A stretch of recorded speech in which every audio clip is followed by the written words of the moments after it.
আসসালামু আলাইকুম everyone. Deer SSC 26-27 batch, কেমন আছো তোমরা?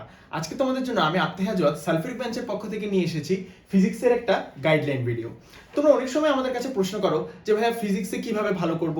ফিজিক্সে আমরা কেউ ম্যাথ ভালো পারি, থিওরি বুঝি না, আবার আমরা কেউ থিওরি বুঝি, কেউ ম্যাথ বুঝি না। অ্যাকচুয়ালি ফিজিক্সটা কিভাবে পড়তে হয়, কিভাবে পড়লে তুমি ভালো ফিজিক্সে একদম ফিজিক্সের বেসিক সহ সব ধরনের ম্যাথ তোমার কনসেপ্ট ক্লিয়ার হবে এবং কিভাবে 90+ পেতে পারো তুমি ফিজিক্সে, সেটার কিছু এক্সক্লুসিভ টিপস এবং ট্রিক্স আজকে তোমাদের সাথে আমি এই ভিডিওতে শেয়ার করব। তাহলে চলো কথা না বাড়িয়ে শুরু করা যাক। আচ্ছা, প্রথমে আমাদেরকে যে জিনিসটা বুঝতে হবে, আমাদের ফিজিক্সে অ্যাকচুয়ালি কি জিনিস আমরা পড়ি। তাহলে আমি যদি একটু এখানে লিখে দেখাই তোমাদেরকে, আমাদের ফিজিক্সে আমরা যদি একদম মোটা দাগে ভাগ করি, তাহলে প্রথমে আমাদের হচ্ছে কি, আমাদের হচ্ছে যে ফিজিক্সে ম্যাথ আসে, আর এদিকে হচ্ছে কি, এদিকে হচ্ছে আমাদের ফিজিক্সের থিওরি পার্টটা। তাহলে আমাদের ফিজিক্স মূলত এই দুটো পার্টে বিভক্ত, ফিজিক্সের থিওরি এবং ফিজিক্সের ম্যাথ।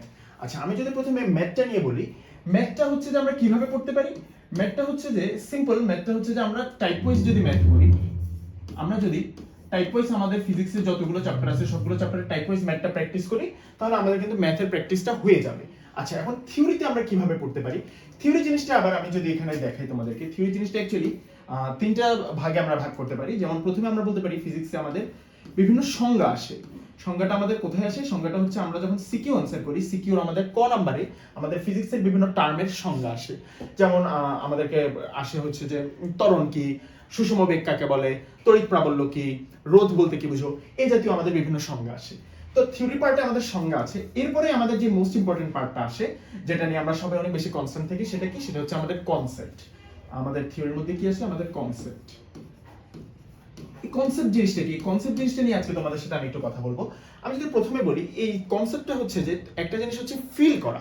তোমরা ফিজিক্সে যখন একটা জিনিস পড়বা, যেমন ধরো তোমরা হচ্ছে বলের চ্যাপ্টারে বল পড়বা, গতির চ্যাপ্টারে তোমরা সরণ, বেগ, ত্বরণ এগুলো পড়বা, তোমরা যদি অ্যাকচুয়ালি ফিল করতে পারো, জিনিসটা অ্যাকচুয়ালি বুঝতে পারো, তুমি যখন সরণ পড়তেছো অ্যাকচুয়ালি সরণ দ্বারা কি মিন করতেছে, তুমি যখন বেগ পড়তেছো বেগ দ্বারা কি মিন করতেছে, তুমি যখন তড়িৎ প্রাবল্য বা তড়িৎ বলরেখার কনসেপ্ট পড়তেছো, তখন অ্যাকচুয়ালি জিনিসটা কি মিন করতেছে, এই জিনিসটা হচ্ছে আমাদের কনসেপ্ট, বা আমরা যেটাকে বেসিক বলি। আমরা অনেক সময় একটা জিনিস শুনে থাকি যে ভাই বেসিক ভালো না, বেসিক ভালো না, বেসিক কি? বেসিক কি সেটা নিয়েও আমরা একটু পরে কথা বলবো। তো আমি এখানে কনসেপ্টের পাশে লিখে রাখতেছি বেসিক। আচ্ছা, এরপরে আমাদের ফিজিক্সের থিওরি পার্টে আর কি আছে? থিওরি পার্টে হচ্ছে আমাদের ম্যাথ সাপোর্টিং ফর্মুলাগুলো আছে। যেমন এখানে যে আমরা টাইপ ওয়াইজ ম্যাথ করব, সেটার জন্য আমাদের কিছু ফর্মুলা লাগবে। ফর্মুলাগুলো আমরা থিওরি পার্টে প্রথমে মুখস্থ করব, শিখবো, বুঝবো, দেন হচ্ছে যে আমরা টাইপ ওয়াইজ ম্যাথ করব। এভাবে আমাদের ফিজিক্সের প্রিপারেশনটা কমপ্লিট হবে। তাহলে আমি এখানে লিখে দিই হচ্ছে আমাদের ম্যাথ সাপোর্টিং ফর্মুলা।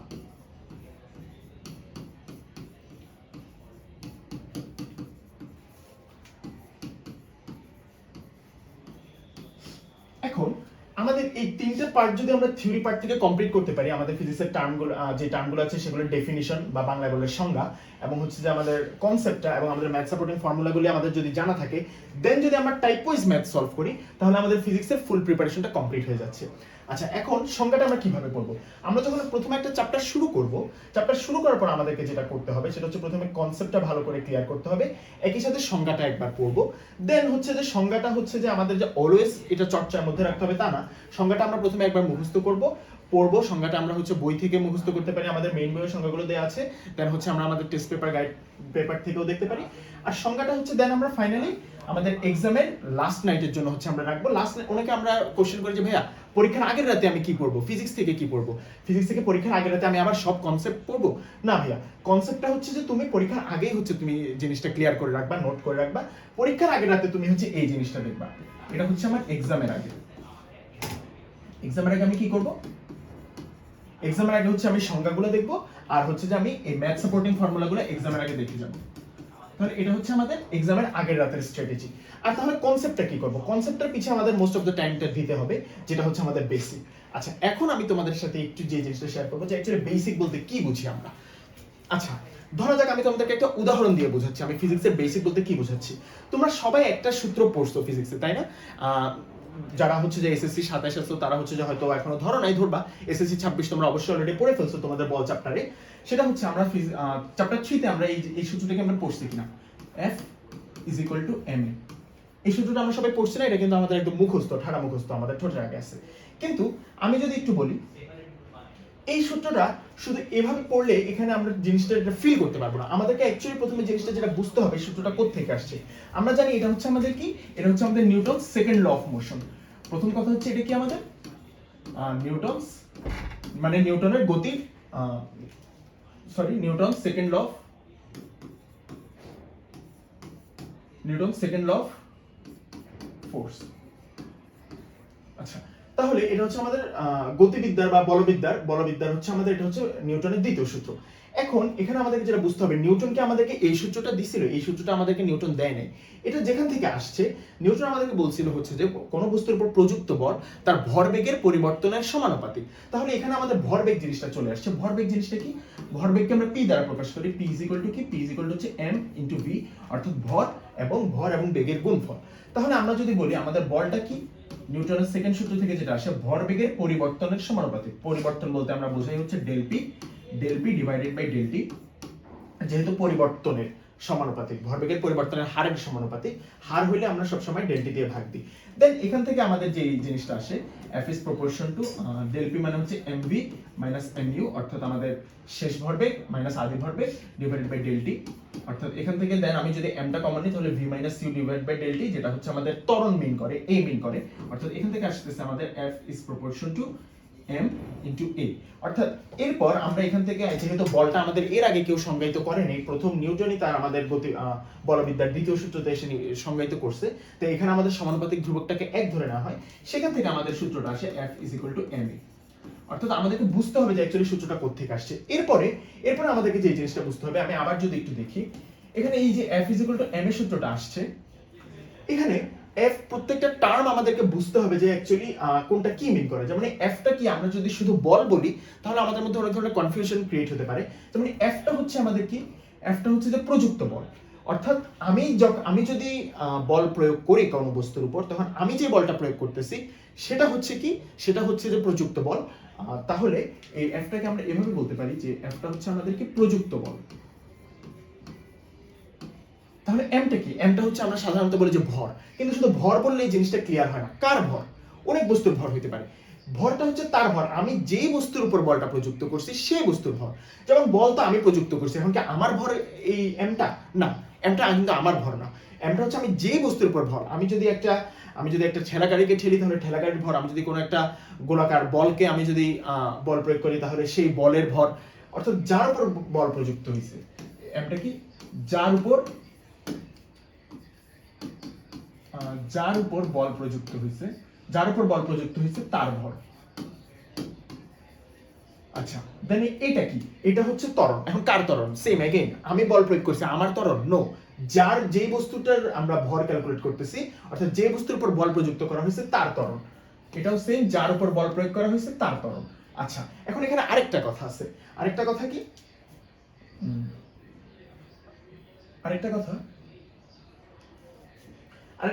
আমরা যদি আবার সূত্রটা একটু দেখি, আমাদের সূত্রটা কি ছিল? F is equal to ma। এখানে আরেকটা জিনিস বুঝতে হবে, এই F টা কিন্তু F এক্সটার্নাল বলতে কি বোঝাচ্ছে? এটা হচ্ছে আমাদের বাহ্যিক বল।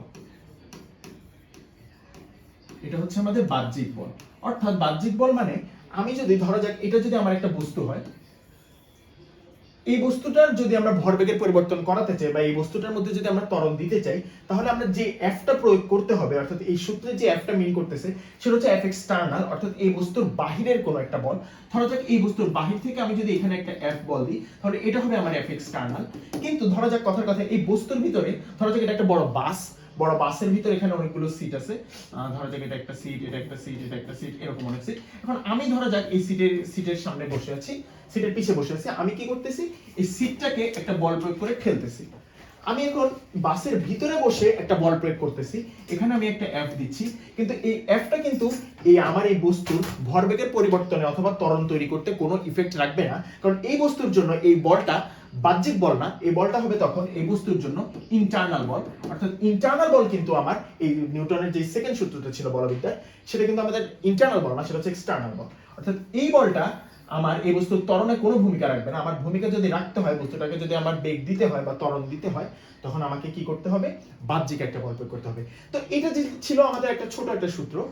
এই ছোট সূত্রেরও আমরা যদি ডিপ অ্যানালাইসিস করি তখন আমরা দেখতে পারতেছি যে আমাদের অনেক কথাবার্তা চলে আসতেছে যে এফটা কিরকম, ইন্টারনাল নাকি এক্সটার্নাল, এফটা কার্ভ, এফটা কে, যে বস্তুর উপর, যেমন এখানে আমরা থার্ড ল থেকে আবার এটাও জানি যে আমি যখন একটা বস্তুকে বল প্রয়োগ করব তখন ওই বস্তুটা আমার উপর একটা বল প্রয়োগ করবে, কিন্তু কোন বলটা আমরা দেখবো, আমি দেখবো যে যার আমি ত্বরণ দেখতেছি তার উপর প্রযুক্ত বল। অর্থাৎ এই জিনিসগুলোকে আমরা আমাদের বেসিক বুঝাই। আমরা যখন ফিজিক্সের একটা কনসেপ্ট ক্লিয়ার করব, যখন আমরা একটা সূত্র ভালো করে পড়বো, তখন আমরা এইভাবে বেসিক ধরে ধরে পড়বো। আশা করি আমরা এই জিনিসটা বুঝতে পারছি।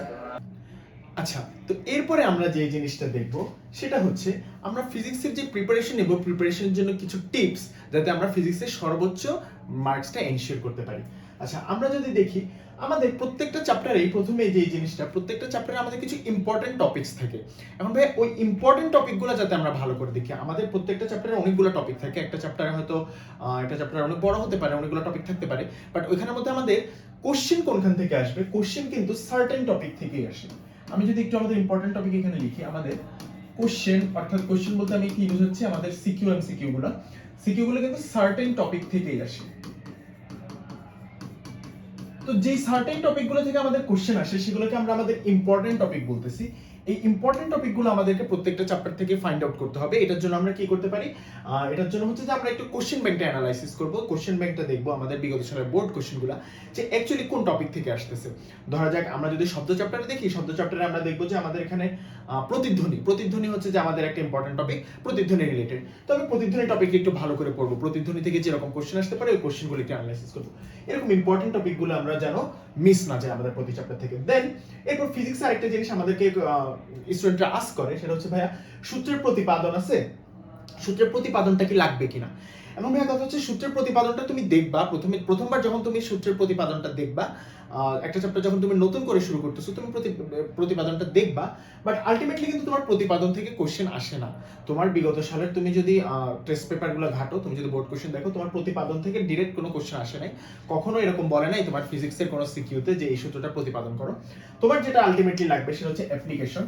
তুমি তোমার কনসেপ্ট ক্লিয়ারের জন্য প্রতিপাদন দেখবা, বাট আলটিমেটলি তুমি যাতে অ্যাপ্লিকেশনটা প্রতিটা সূত্রের ভালো মতো বোঝো, অর্থাৎ যেই সূত্রই তুমি যখন পড়তেছো যে চ্যাপ্টারে, ওইটা অ্যাকচুয়ালি কোন জায়গায় অ্যাপ্লাই করবা। এবং আমাদের সিকিউটা কিন্তু এই জিনিসটাই, সিকিউতে আমরা যেটা করি সেটা হচ্ছে আমাদের বইয়ে যে টপিকটা পড়ি বাস্তব জীবনে সেটা কিভাবে অ্যাপ্লাই করতে পারি বাস্তব জীবনের বিভিন্ন সমস্যায়, সেটাই থেকেই কিন্তু আমাদের সিকিউগুলো হয়। তো ভাই আমরা সূত্রের অ্যাপ্লিকেশনে বেশি ফোকাস করব।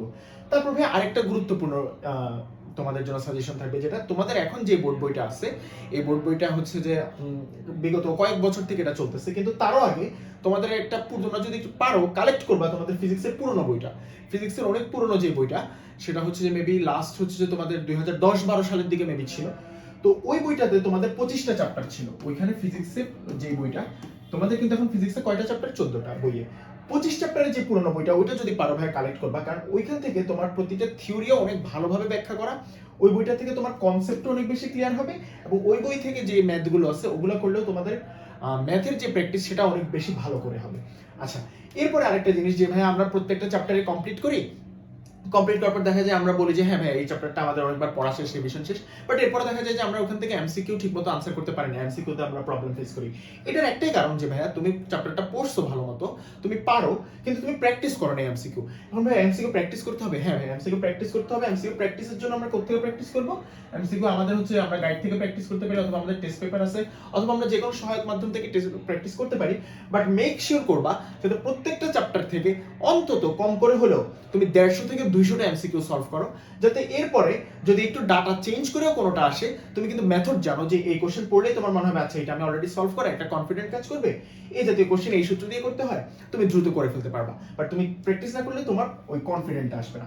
আচ্ছা, এরপরে ভাই আমাদের আরেকটা মেজর প্রবলেম যে ভাইয়া চ্যাপ্টার তো কমপ্লিট করছি, বেসিক সহ পড়ছি, ম্যাথ প্র্যাকটিস করছি, কিন্তু ভাইয়া যখন সিকিউ দেয়, সিকিউ দিলে ভাইয়া পারি না। পরীক্ষা তো আমাদের আলটিমেটলি সিকিউ আসবে, পরীক্ষা কিন্তু আলটিমেটলি আমাদের ওরকম কোনো একটা কোশ্চেন দিবে, একটা ম্যাথ দিবে, ওরকম না, একটা সিকিউ আসবে তার থেকে ক খ গ ঘ। তো আমাদেরকে ওইটা পারার জন্য ভাই এখানে আমাদেরকে যে জিনিসটা দেখতে হবে, এখানে আমরা যে মেজর প্রবলেমটা আমাদের ফেস হয়, আমরা সিকিউ পারি না কারণ কি, আমরা হচ্ছে যে ভাই ম্যাথ দেখি বাট করি না। আমাদেরকে যেটা করতে হবে, ম্যাথ দেখা না করতে হবে। আমি যদি এই জিনিসটা একটু লিখে দিই,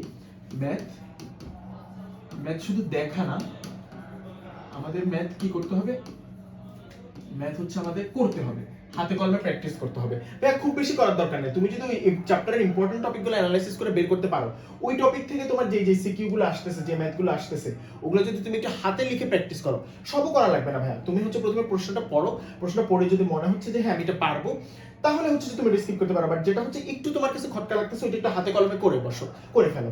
এখন তুমি যদি যেটা খটকা লাগতেছে সেটা যদি শুধু সলিউশনটা দেখে যাও, তোমার মনে হবে তুমি পারবা, বাট অ্যাকচুয়ালি পরীক্ষায় গেলে তুমি পারবা না। সো আরেকটা জিনিস হচ্ছে আমাদেরকে বেশি বেশি প্র্যাকটিস, সিকিউ তো ভালো করতে হলে আমাদের বেশি বেশি সিকিউ প্র্যাকটিস করতে হবে, বেশি প্র্যাকটিস। আমরা যত বেশি প্র্যাকটিস করবো তত আমাদের হাতটা আসবে সিকিউর জন্য। আর ভাই সিকিউ প্র্যাকটিস কোথা থেকে করবো? এখন প্র্যাকটিসের জন্য আমরা কি করতে পারি, আমরা টেস্ট পেপার থেকে করতে পারি, আমরা গাইড থেকে করতে পারি, কিন্তু এনশিওর করবো যাতে আমরা হচ্ছে আমাদের বোর্ডে যে টাইপের কোশ্চেনগুলো আসে আমরা যাতে সেই টাইপের কোশ্চেনে বেশি ফোকাস করি। আচ্ছা, then last but not the least, আমি যে জিনিসটা বলবো সেটা হচ্ছে ফিজিক্সের সিকিউতে ভালো করার জন্য আরেকটা গুরুত্বপূর্ণ জিনিস হচ্ছে ফিগার ড্র করা।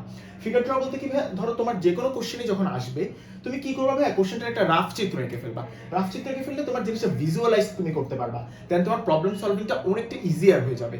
যেমন ভাই ধরো তোমার যে কোনো একটা কোশ্চেন যদি আসে, ধরো তোমার একটা গতি চ্যাপ্টারের একটা ম্যাথ, তোমাকে বললো হচ্ছে যে একটা বাস ঘন্টায় এত বেগে যাচ্ছে, তার ত্বরণ হচ্ছে এত, তার সরণ হচ্ছে এত। তো তুমি প্রথমে ভাই একটা এরকম একটা রাফ চিত্র এঁকে ফেলো। ধরো তোমাকে এরকম একটা গাড়ির কথা বলছে, তুমি হচ্ছে যে তার আদিবেগ ধরো দেওয়া আছে, আদিবেগ কত দেওয়া আছে, আদিবেগ একটা দেওয়া আছে যে ধরো 10 কিলোমিটার পার আওয়ার। তারপর ভাইয়া তার সরণ হয়েছে কতটুকু, ধরা যাক তার সরণ হয়েছে এতটুকু, তার সরণ হয়েছে এখানে কত 100 মিটার।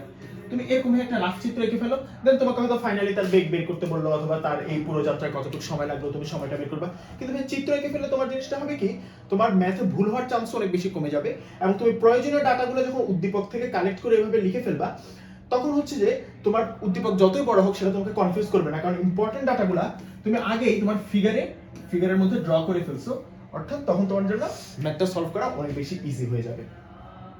আচ্ছা, তাহলে এতটুকুই ছিল আমাদের ফিজিক্স। আসলে আমাদের মোটেও কোনো কঠিন কিছু না, ফিজিক্স খুবই ইজি, ফিজিক্স খুবই সিম্পল। এই যে এখানে লেখা আছে ফিজিক্স ইজ ফান, ফিজিক্সটা যদি আমরা ফিল করতে পারি, বুঝে বুঝে পড়তে পারি এবং একটা স্ট্র্যাটেজিক্যালি আগে, তাহলে ফিজিক্স আমাদের কখনোই কঠিন লাগবে না ভাইয়া। ফিজিক্সে নট অনলি 90+, ফিজিক্সে তোমরা চাইলেই ফুল মার্কস অর্থাৎ যেটা 100তে 100 পেতে পারো, কিন্তু সেটার জন্য তোমাদেরকে কিছু স্ট্র্যাটেজি ফলো করতে হবে।